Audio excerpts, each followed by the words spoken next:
The courtroom carried the faint scent of polished wood mixed with old perfume. 2 rows ahead of me, he sat with that smug expression, his mother at his side like a dark bird perched on a branch. His lawyer rambled with hollow confidence, words sliding out rehearsed and shallow.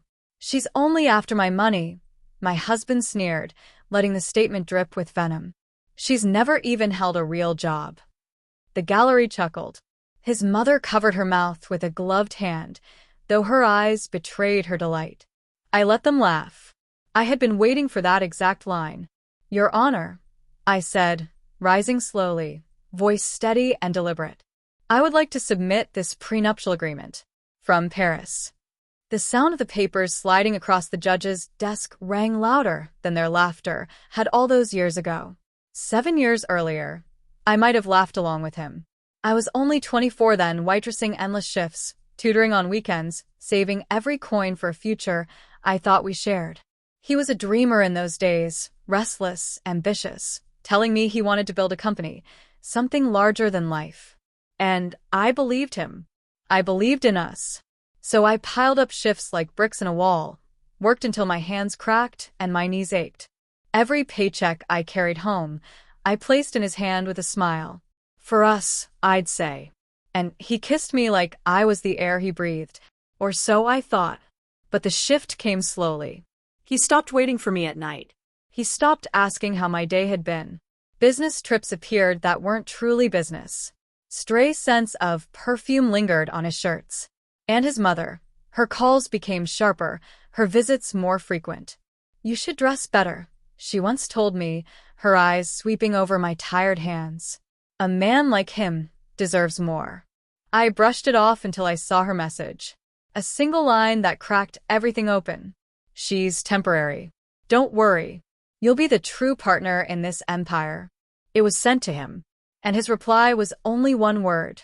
"Soon." I didn't cry. I didn't confront him. Instead, I stared into the bathroom mirror under harsh yellow light and whispered to myself, "Not yet." Revenge doesn't grow in rage. It ripens in patience. That night, while he slept, I opened the safe. I photographed contracts, bank accounts, and the prenup he'd once insisted on. It had been signed in Paris, notarized, ironclad. Back then, he told me it was just a formality. Back then, I had been too blinded by love to question it. Now it was my weapon. Over the next year, I grew quiet.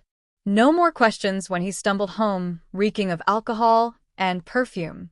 No protests when he drained our joint account in the name of investments. I built my own savings, hired my own lawyer, and constructed my own case. Every paycheck I once pressed into his palm, I now folded into silence. Every jab from his mother became ammunition stored for later. I let myself fade from his notice, because invisibility is power. The trial became his stage. He strutted, he smiled, he called me lazy, a parasite, dead weight. His lawyer painted me as a gold digger who had clung to a rising star. His mother glowed with triumph, her face a portrait of smug satisfaction. And then he leaned back in his chair, smirk stretching too far, and said, "She never even worked a real job." That was my signal. I laid the Paris prenup before the judge. "Mr. Morrow," the judge said, adjusting his glasses, "this bears your signature, dated 7 years ago." "Yes, Your Honor," I replied, steady. "It specifies that any business, property, or asset funded by my income remains legally in my name. I have documented every check, every wire, every transfer from my accounts into his ventures." The silence that followed was volcanic. I slid forward another stack, bank statements, pay stubs, receipts. 7 years of proof. I worked 3 jobs, Your Honor. Waitressing, tutoring, and late nights in a hospital cafeteria.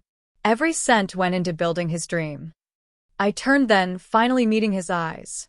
"His wealth is my labor." His smirk shattered. His mother's face drained of color. The gavel struck like thunder. This court recognizes the validity of the prenuptial agreement. Assets and ownership are to be reverted accordingly. Such a clean word, reverted, for such a brutal ending. His empire, every gleaming surface and polished stone, legally shifted into my hands. I didn't glance back at him when I left. I didn't have to. I could feel his stare, the weight of a man watching his entire scaffolding collapse. Outside, the air felt lighter, almost new. 7 years, I had carried him, built his dream while he built his betrayal. And in a single morning, I reclaimed it all. Not for greed, but for justice.